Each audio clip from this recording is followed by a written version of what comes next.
Hello, everyone. Welcome to session 2 of PARHM and Ahead, a comparison of programs and lessons learned from the Pennsylvania implementation experience. My name is Candace Talkington. I'm the Strategic Planning Manager here at the Rural Health Redesign Center. I will be your moderator for today. We are very pleased to have back with us Janice Walters. Janice is a highly rated rural health expert with 20 plus years of leadership and healthcare finance experience.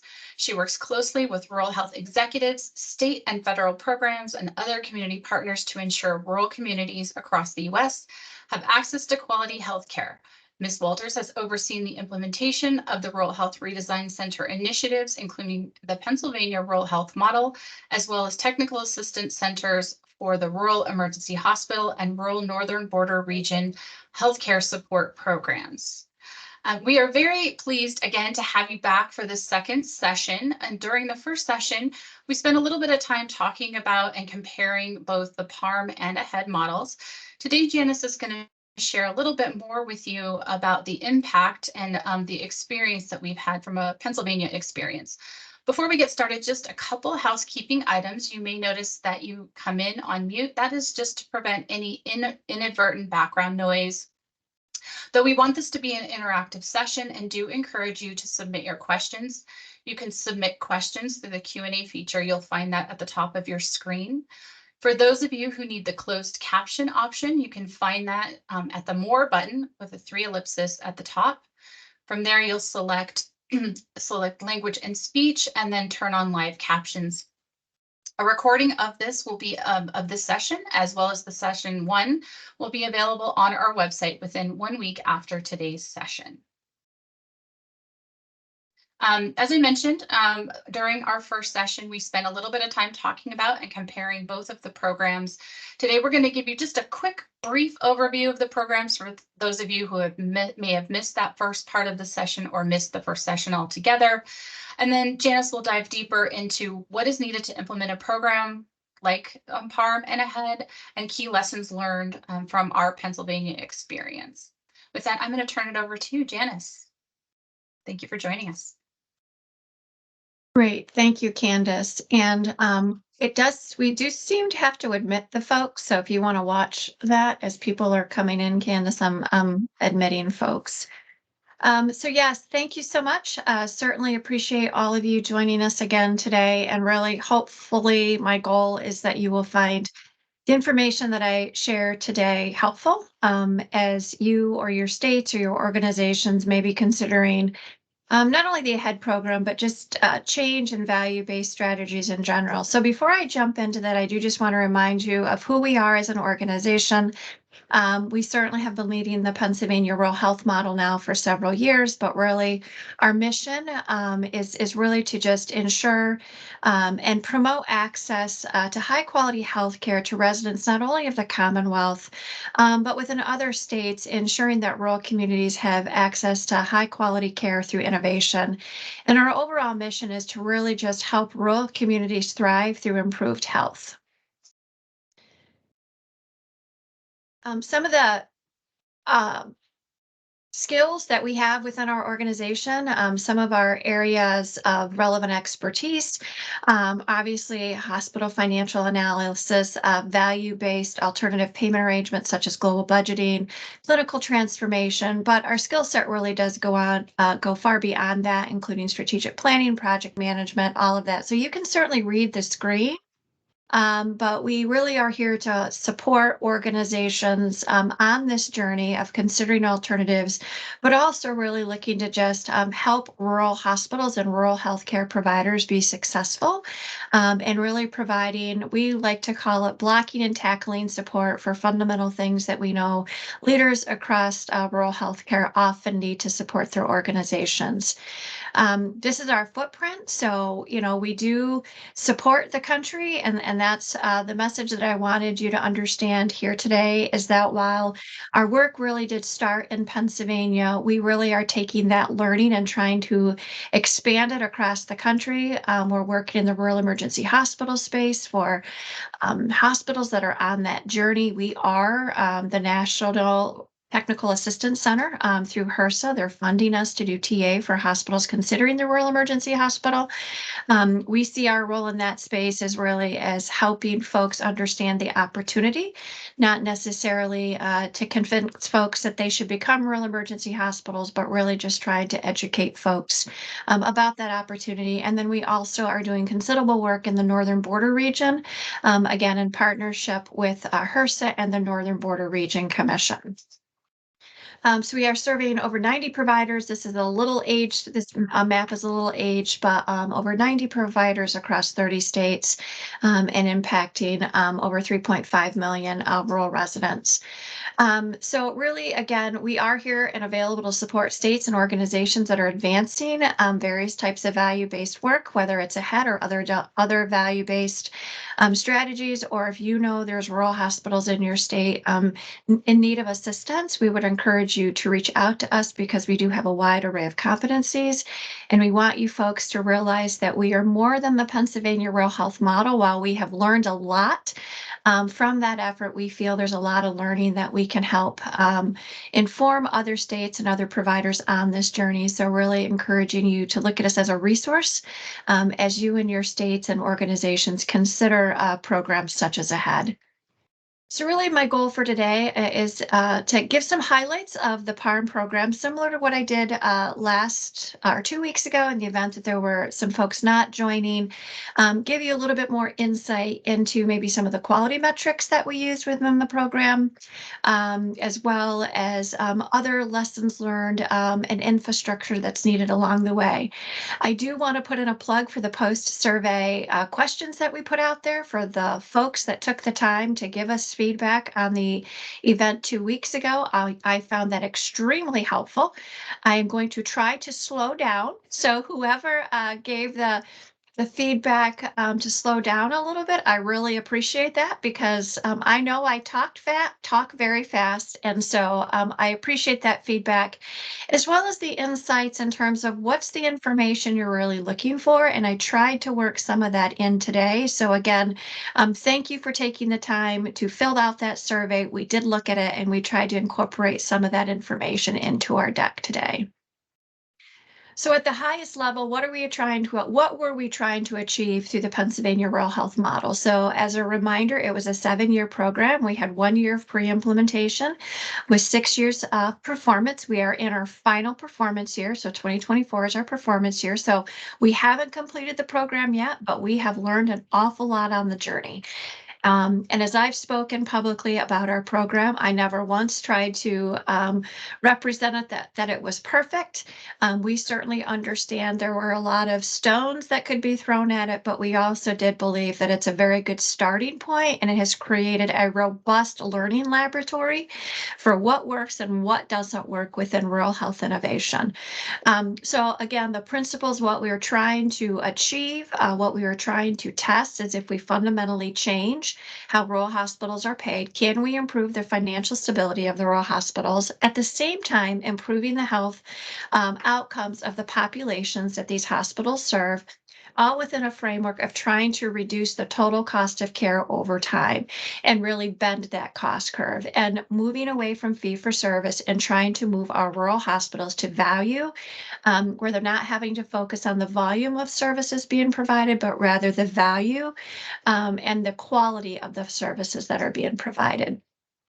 This slide shows you the footprint of our program across the Commonwealth. So there are certainly areas of the state that are white, but any place you see blue on this map is representative of where our program is currently in place. And so whether it's light blue or dark blue, it shows the presence of our program. I'm not going to explain the different shadings of the colors. There's a meaning to that, but for today, that's irrelevant.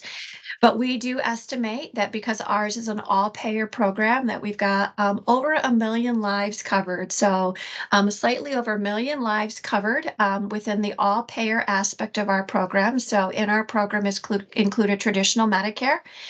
We have Medicare Advantage, we have commercial, and then we also have our Medicaid MCOs. So the state of Pennsylvania is a managed Medicaid state. And we were fortunate enough to have all of the payers that carried, I would say, a predominant book of the business. So we don't have 100% of all of our commercial payers at the table, but we do have significant scale of all the predominant payers in the state across those books of business. And we estimate that about 1.3 million Pennsylvanians reside in these rural communities. And the blue does represent, and our numbers do represent populations that are using the hospital. So obviously 1.3 million represents the people residing in the communities. The areas shaded blue and the one slightly over 1 million covered lives, they are the people that are actually using our rural hospitals within the program. As we all know, that rural hospitals are key to economic viability and stability in most rural communities. Oftentimes, our participant hospitals are amongst the top 3 employers in their geographies. Many of them are number 1. And so, again, if you think about what we're trying to do with stabilized hospitals, it's not only for healthcare, but it's because of the jobs and the economic engine that these entities are to their communities. So we estimate that our participant communities drive between $2.4 billion and $2.6 billion of economic benefit to our communities. And again, that's in first, second, and third dollar spend. So I don't want anybody thinking that's the level of budgets we're paying. But if you think about somebody gets their paycheck and then they go to the store or they go to a restaurant, we trace $2.4 billion of economic benefit to the state of Pennsylvania that is coming out of our participant rural communities. So, summary of financial results. I'm realizing, excuse my animation there, it was not in order, but we estimate about 188 million of extra benefit, extra payment has been made to our hospitals in the first 4 performance years through 2022. So the results that I'm sharing with you today are 2022. We're still working on 2023's results, but about 188 million of extra financial benefit. 17 of our 18 hospitals actually did have positive margin impact. We had one hospital where it's clear participation in our program was not ideal for them given the uniqueness of their community. They were actually growing.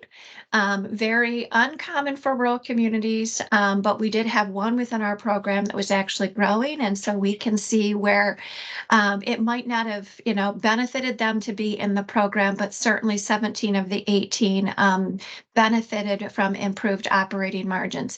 We also have been successful in managing our total cost of care growth rate targets.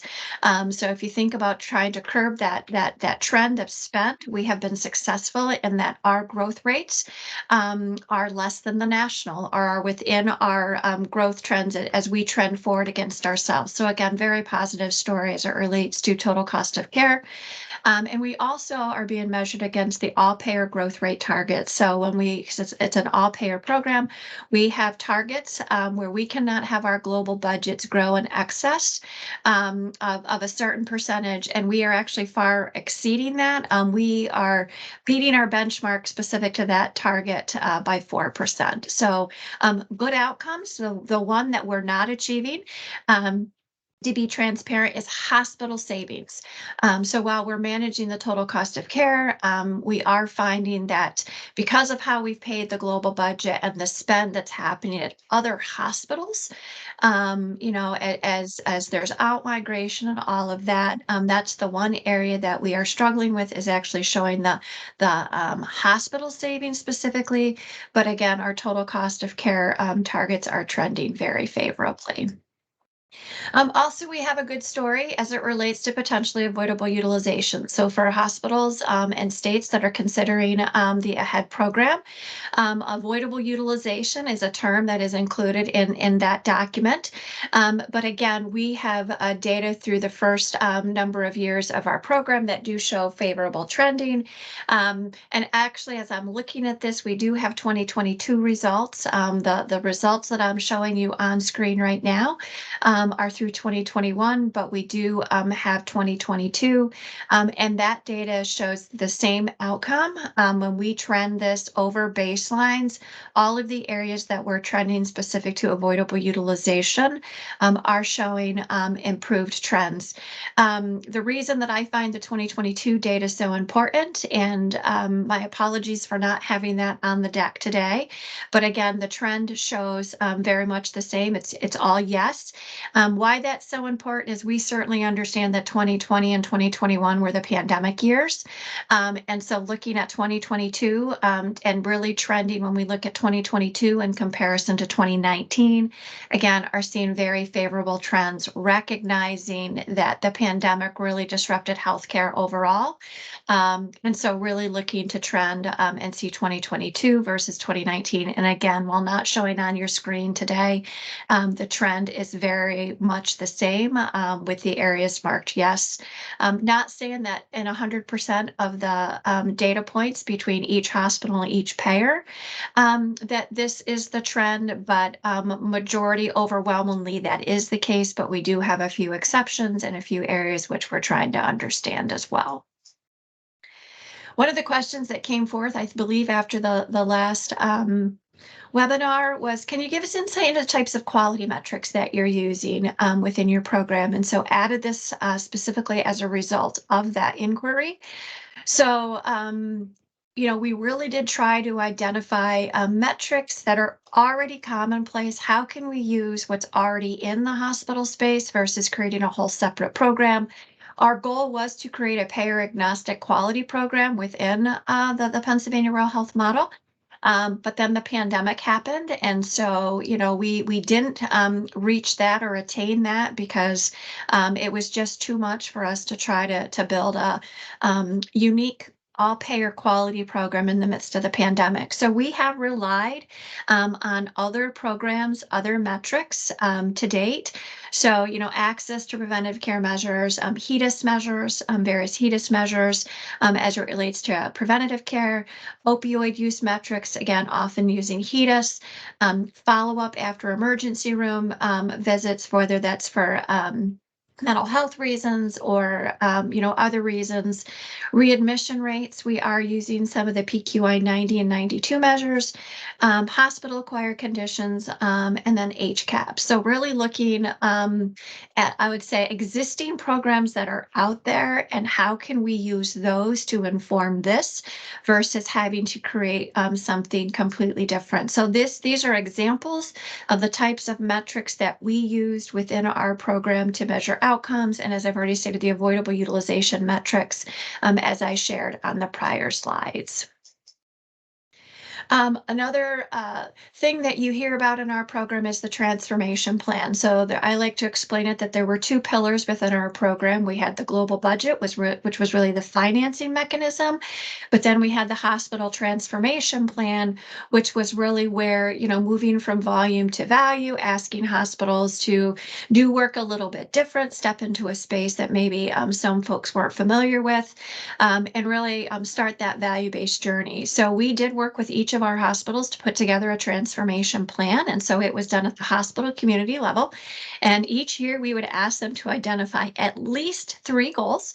And we do all of our work in the SMART goal format. So develop SMART goals and then ask them actually to build out action steps that would be implemented over the course of, the program to actually move them towards the completion of those goals. So we not only asked them to identify what they were going to do, but we asked them to identify how they were going to do it and had them put action plans together, which we then use to hold them accountable. Part of our monitoring program is, we ask them with frequency to tell us how you're doing and have built some pretty neat infrastructure to allow that to happen through online tools, etc. So the slide in front of you is really showing you the areas that our hospitals started to focus on. And as you can see, most of them stepped into the care management space. Care management historically is thought of in the primary care arena, more outpatient arena. But as you start looking at avoidable utilization, you realize that there's an opportunity for care management to be done a little bit differently in hospitals, especially within a value-based framework. Care management historically in the hospital world has really been about discharge planning. Um, and really how to transition somebody from the hospital to the next level of care, whether that's to home or a nursing home or a swing bed. Within this program, really trying to build up true care management infrastructure to support these folks, either getting them back to a primary care office or in the event that they don't have primary care, really stepping into that space to identify what the patient's needs are. In this area in particular, we had to start, pretty basic with just teaching hospitals how to build utilization registries and all of that, because again, historically, a lot of this work has been done from the primary care space. And so teaching hospitals how to use data to close some of those gaps, because we still do have avoidable utilization showing up in the hospitals. So while a lot of great work is happening, there's still gaps. And we think hospitals are ideally situated to step in and fill some of those gaps. Substance use. So one of our other goals, so we have high high level goals that we're trying to achieve, but within each one, then we have sub goals. We are trying to reduce deaths associated with substance use disorder within our program specifically. And so there's a lot of attention on substance use, increasing access to care. ED utilization and care management kind of go hand in hand. It comes down to classification, but this is just giving you an idea of where our hospitals started on the transformation journey. That can be an intimidating term if you don't know what it means. And so trying to provide some context to what that actually means. So across our program, we onboarded hospitals with 3 different cohorts. So if you think about the AHEAD program, there's different cohorts. We are familiar with that type of, onboarding folks at different stages of the game. But across all of our cohorts, we had 231 goals with over 2,500 action steps in terms of how they were going to achieve those goals. And again, we have infrastructure that we walk with our hospitals, asking them how they're doing and what support we might be able to provide to them to help them be successful. So that's a little bit about the PARHM. Hopefully that answered some questions. I'm happy to entertain questions if you want to drop them in, the Q&A. Would love to entertain questions to make this the most meaningful to you as possible at the conclusion once we work through the next section here. So really what I want to talk about now is just what does it take to do this work? As we've been invited to speak different places, I think what we've achieved in the state of Pennsylvania is pretty incredible, given the fact that it was the first of its kind program. We didn't have a lot of the infrastructure that some of our neighboring states may have had in order to administrate a similar program. Ours was truly completely voluntary. And so the fact that we got 18 hospitals to raise their hand, our goal was 30. We didn't hit that, but the fact that we got 18 rural hospitals to raise their hand to say, hey, I'm willing to test something new, we count that wildly successful. The fact that we got our payers to come along on the journey and that they've all stuck with us. It's not all rainbows and unicorns, as we like to say. There's a lot of hard work. There's a lot of negotiation that's needed along the way. There's a lot of relationships that need to be maintained. But I often get the question, what does it take to do this type of work? And so I really just want to spend some time talking about that. My guess is it's all stuff that you've heard before. And so maybe it's just a reinforcement of things that you already know, but really providing that in the lens of the questions I've been asked over the years, putting that together for you in content that you can use from a planning perspective. So really, the fundamentals for successful change is really identifying your stakeholders and early stakeholder engagement. Getting folks to the table when you're drafting concepts, when you're having early conversations, so that everybody can then garner the same shared vision. And it's really, really important that everybody can agree and understand that there's an alignment of purpose amongst the stakeholders of what we're actually trying to achieve and how success is going to be measured.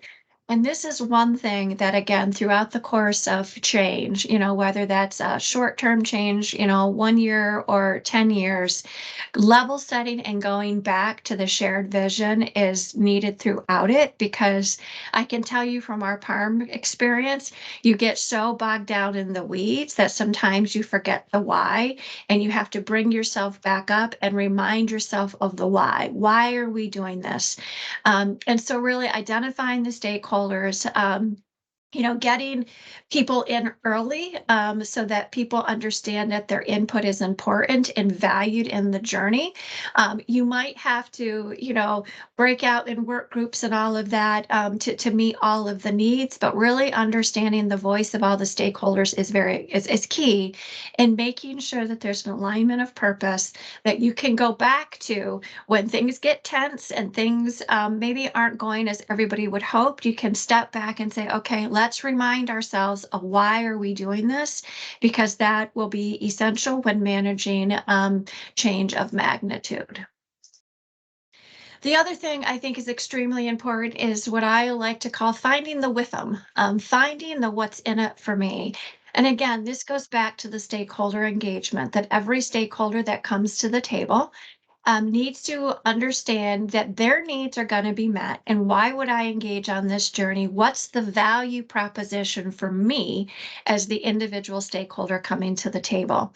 So this is an example of WIFMs that we developed early on, and I still think holds true today as we think about the different folks that we've had to bring to the table. Why are we doing what we're doing? Again, understanding what we're trying to achieve and why, and then finding the value proposition of every stakeholder that's at the table. And so again, these are just examples that we identified early on and could clearly say that all stakeholders can pretty much get behind the message of what we're trying to achieve within the program. And so again, my coaching to anybody considering this journey is really work to find the value proposition or the WIFM for every stakeholder that's going to be coming to the table. Um, some other essentials. So collaboration. Nobody can do this by themselves. And again, collaboration, bringing your stakeholders together and then getting that alignment of purpose. But at some point, alignment, theory, all of that has to turn into tactical application. And so, there's concepts, but then figuring out how to take those concepts to reality, pragmatic, tactical solutions, tactical application, and a lens of reality in terms of what is actually possible given what we have. Um, Obviously, clear communication. We can have the best plans and work to create the best plans, but if we can't effectively articulate them to all of the stakeholders and keep everybody on the same page along the journey, it will be hard to be successful. And, most frustration within any program or any, whether it's work relationships or personal relationships, oftentimes comes back to unclear communication. And so that's the same here in implementing, significant change, communication, making sure you have those communication pathways, making sure that people don't feel like they're in the dark, and effective planning. Again, it's you have to have people. Details matter, and understanding how to get from point A to point B really does need, the tactical application, effective planning, all of that, practical application, and then ultimately you'll get to results. And it's a continued cycle. So none of this can really be done in a vacuum. Another point that I think is just fundamental is that trust is it's at the very center or it's the very basic building block, however you want to look at it. But trust is at the center of everything that needs to be done. And it will be extremely difficult to make forward momentum on a program if you're not starting from a fundamental place of trust, that everybody is working towards that aligned purpose and that that's the ultimate goal, and that folks are actually pulling collectively in the same direction to achieve the same outcome. And so building that trust and maintaining the trust is fundamental. and it's foundational, it's essential. And so I would, you know, challenge any organization or state or entity that's considering this journey to really assess your environment and do people trust each other, or is there foundational work that needs to be done just to build um, the core or the foundation from a relational perspective.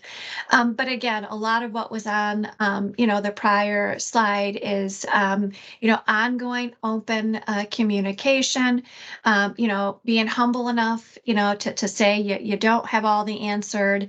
The people on the team, have to earn trust by demonstrating knowledge. So making sure you have the right folks on the team, ongoing technical support, all of that works together to continue to build trust.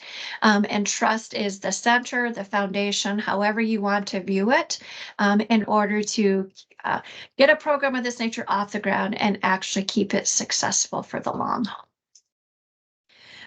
So some more, I would say, infrastructure, building blocks, things that you need to consider when trying to assess a program of this nature is really effective planning. Do you have the planning infrastructure that you need? Who's going to manage that? What will the communication channels be?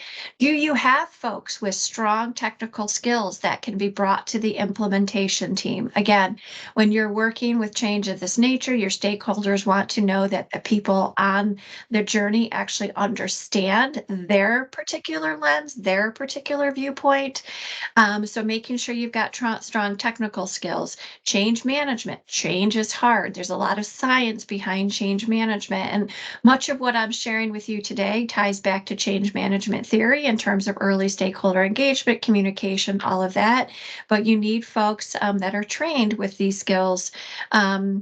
From a change management perspective, data infrastructure. And that's one of my key lessons learned, and I'll reiterate it at the end. Data, data, data.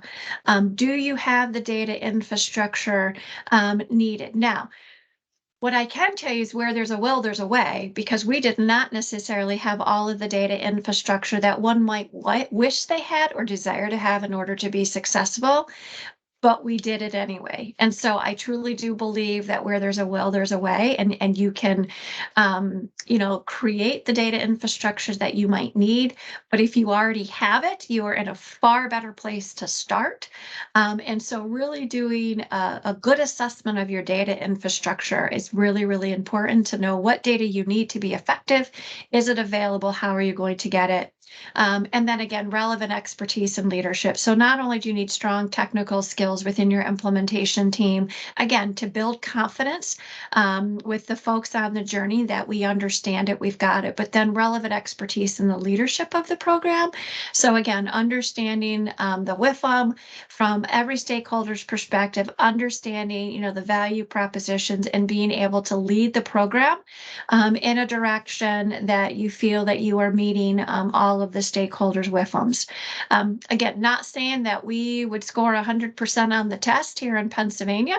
A lot of lessons learned along the way, and thus my sharing with you. Some of what I'm sharing is out of the bumps along the road that we experienced, that if we can provide you advice of how to avoid them, we certainly want to do that.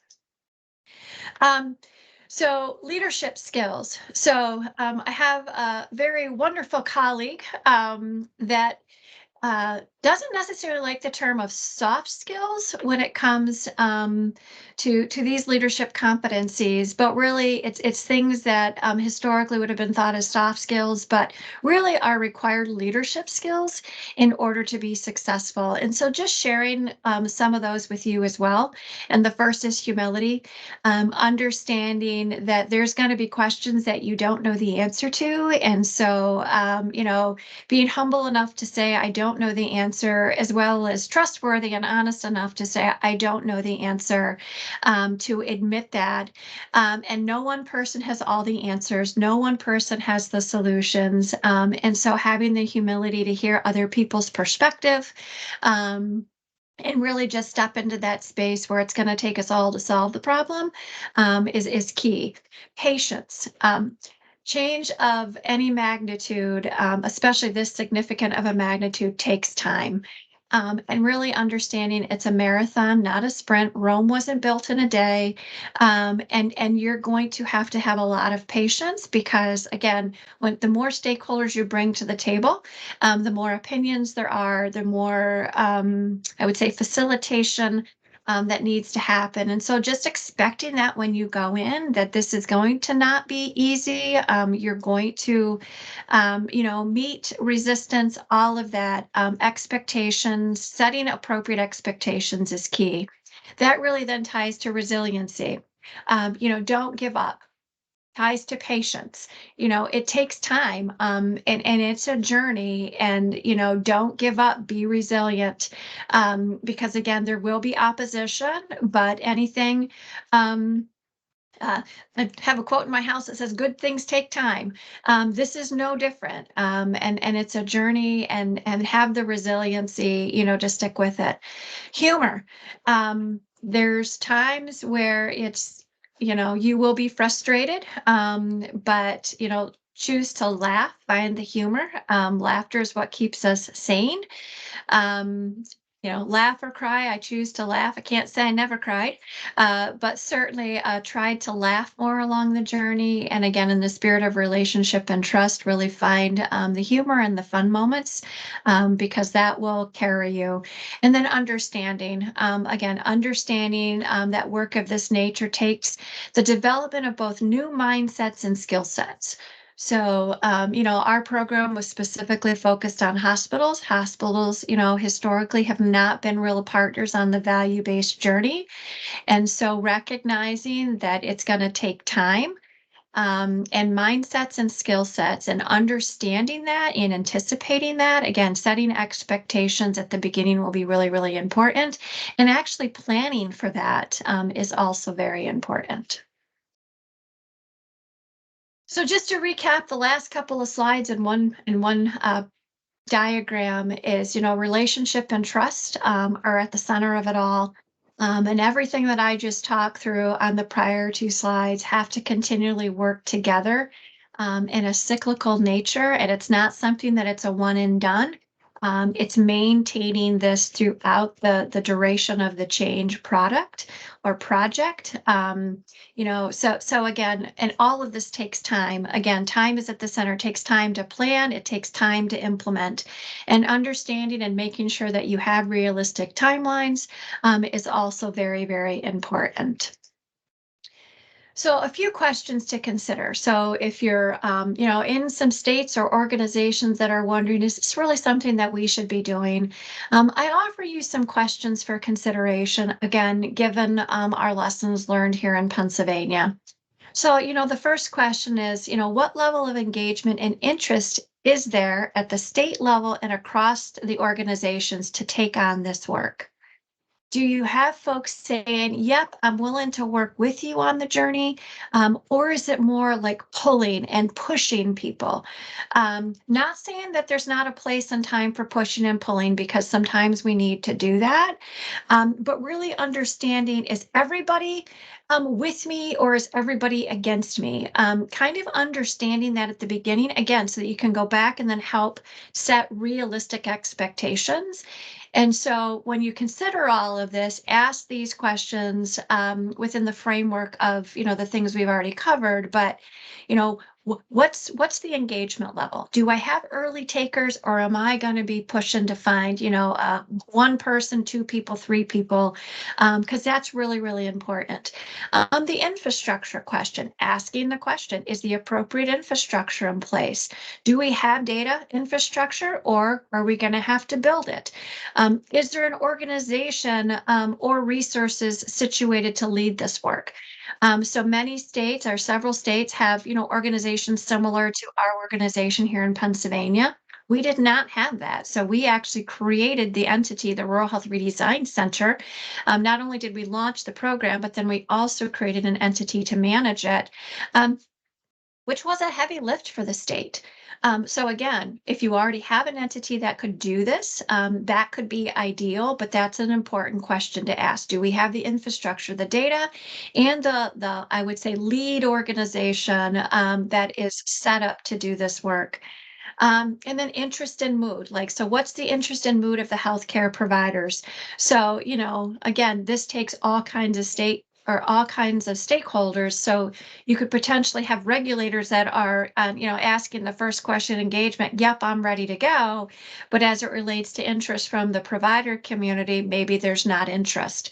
And so again, it's not only assessing your engagement, your infrastructure at your own organization, but that of the broader stakeholders that would have to be brought together in order to make this successful.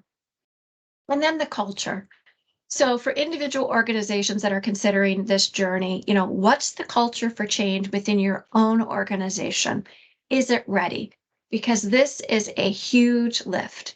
And so if you are already having issues with culture, and just, not in an I would say not in an innovative culture, you might have to realize that there could be some work there that you need to do first, because your organization has to be ready to embrace this because it is working differently, especially for hospitals. It is working differently than maybe they have been used to doing. And so, do you actually have the tools within your culture to facilitate this type of change? Additional considerations for leaders.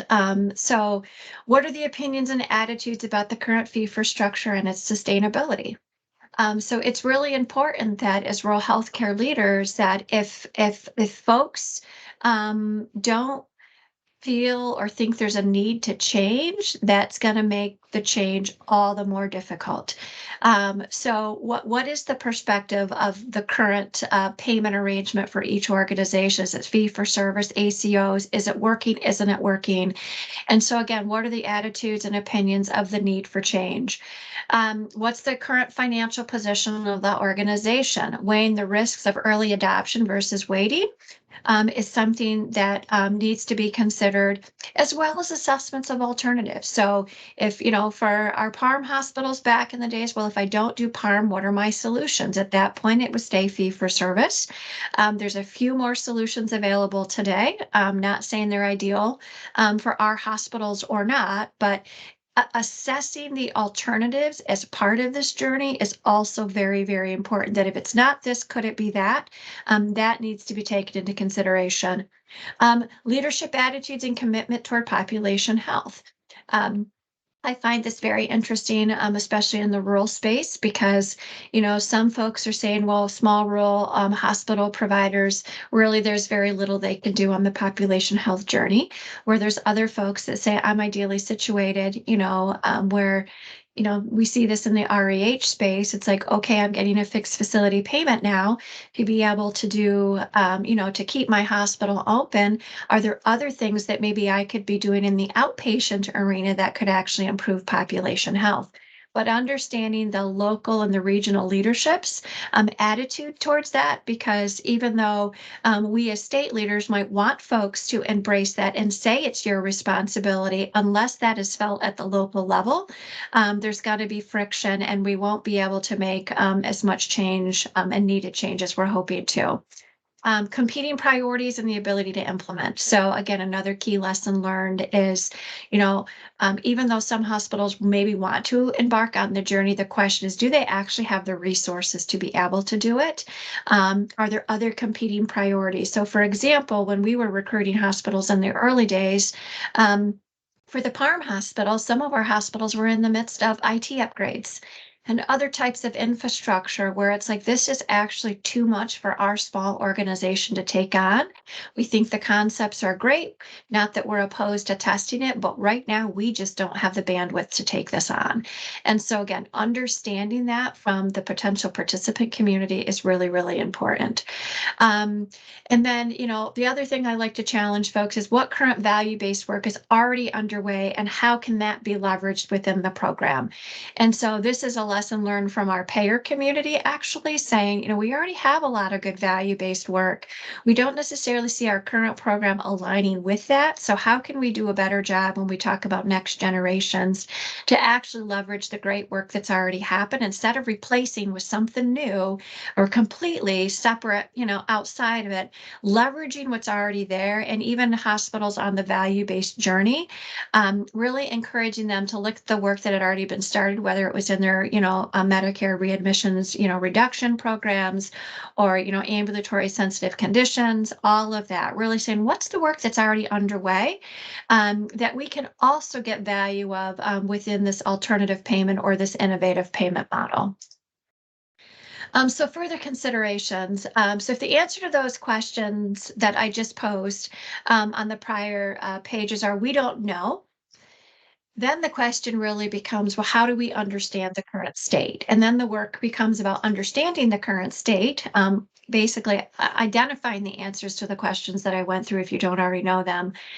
So then again, it becomes what resources and planning are necessary to assess the current state. How do I get to those answers, and what are the resources that I need to even begin asking the questions to do the assessment? And then also, what's the reasonable timeline to begin the assessment planning as well as implementation? Because even that assessment, answering all of those questions takes time.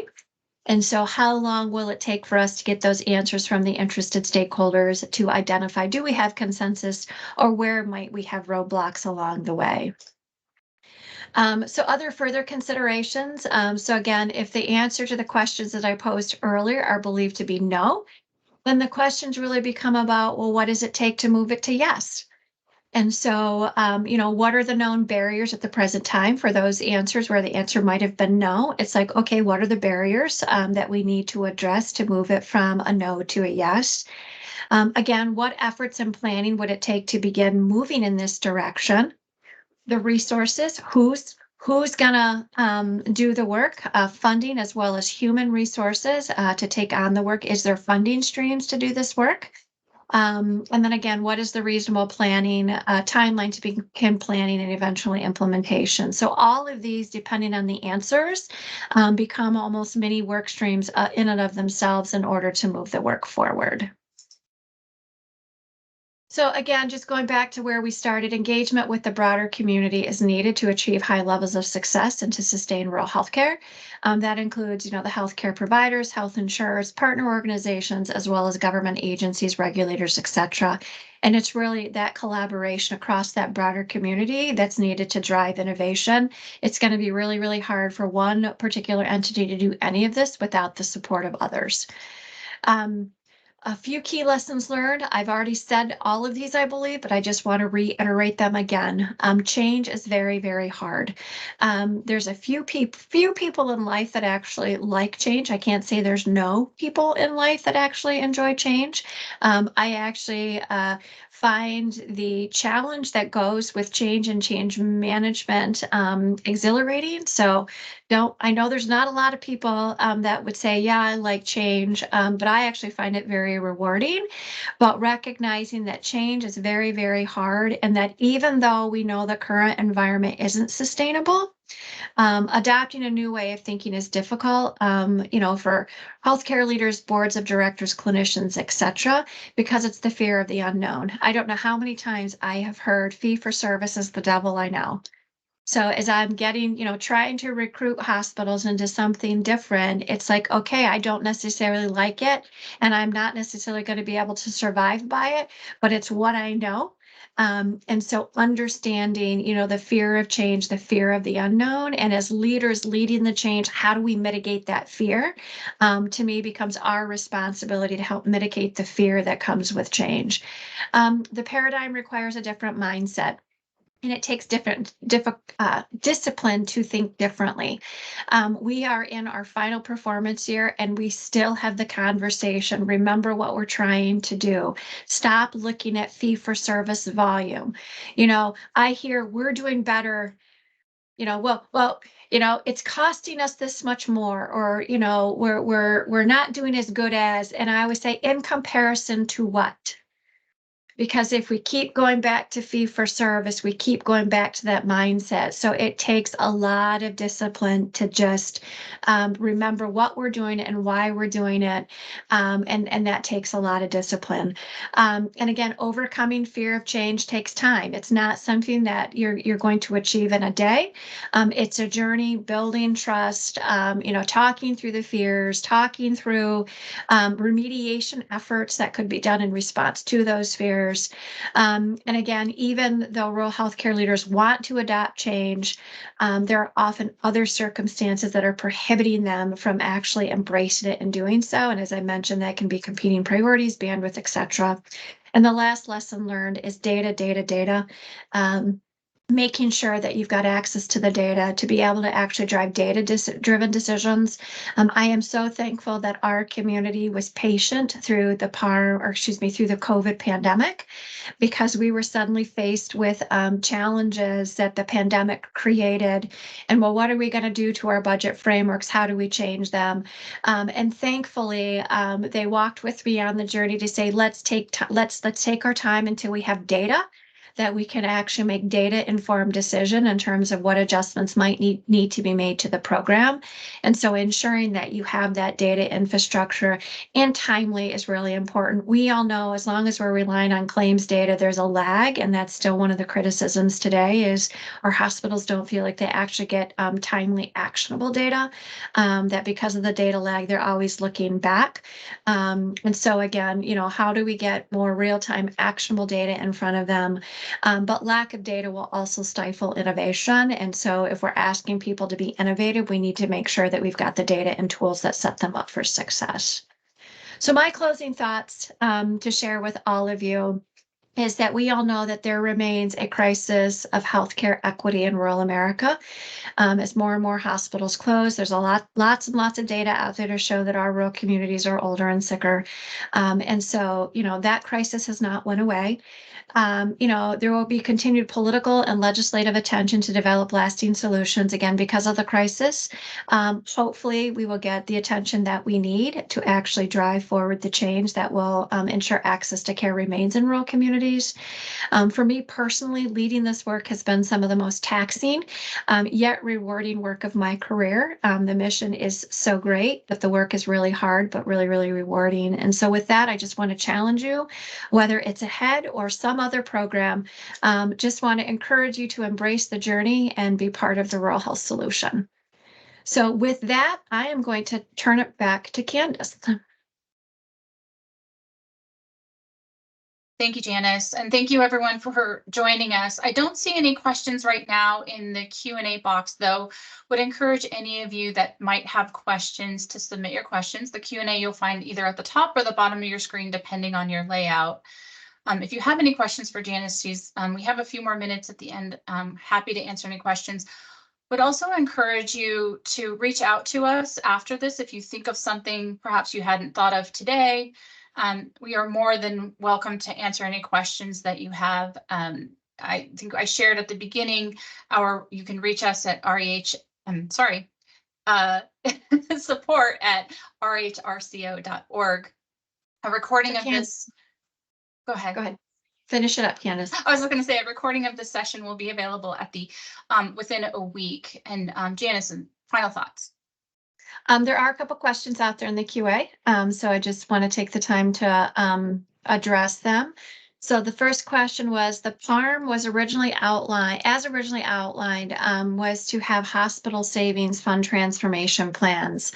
However, early on, you said that hospital savings have not been realized. So how have hospitals been able to implement their transformation plans? So a couple points there. So overall, when we measure our hospital savings targets, it's not only spend at our local hospital, but it includes all hospital spend for those areas marked blue on the map. If you go back to the map, we're tracking hospital spend across all those areas of blue. And so that's where when I say we didn't achieve hospital savings, it's measuring all hospital spend.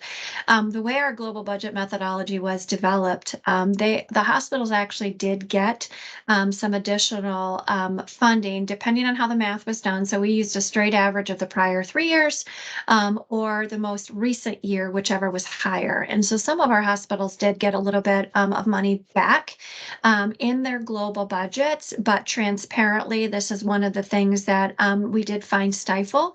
And so our hospitals did start on the transformation journey. We coached them to really identify maybe resources that weren't being fully utilized, especially in a small hospital.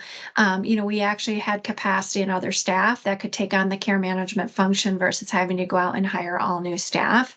And so really worked for, I would say, where we could work with them to identify resources versus new dollar spend. However, if you look at the AHEAD program, I think that's a lesson learned from Pennsylvania that if we gave hospitals a little bit of upfront money, seed money to do transformation planning, they might be able to get benefits from that sooner. And so you'll see that in the AHEAD where there is some care management dollars being brought forth at the beginning. We did not have that, but feel that that's a lesson learned that has informed AHEAD. The next question that came in the QA was, does the program provide any additional money for care management? If so, again, I think I just covered that. We didn't. We used money within the budgets to help fund these positions, but again, lesson learned, we think we could get a lot there quicker if hospitals were given some money up front. It's yet to be determined if what's in AHEAD is enough or not, but we were pleased to at least see there was a placeholder, a recognition that leaders or hospitals could use some additional funding in this space. The third question was, the way PARHM was originally outlined was to have hospital savings fund. I think I read one question. Yeah, okay, it's a duplicative question. Thank you. Yes, sorry about that, Janice. I don't know what happened to the questions, but they suddenly appeared for me. So apologize for not having those. Any additional questions for Janice? We'd be happy to take those questions. I am now seeing the questions come through Q&A. Great questions, by the way.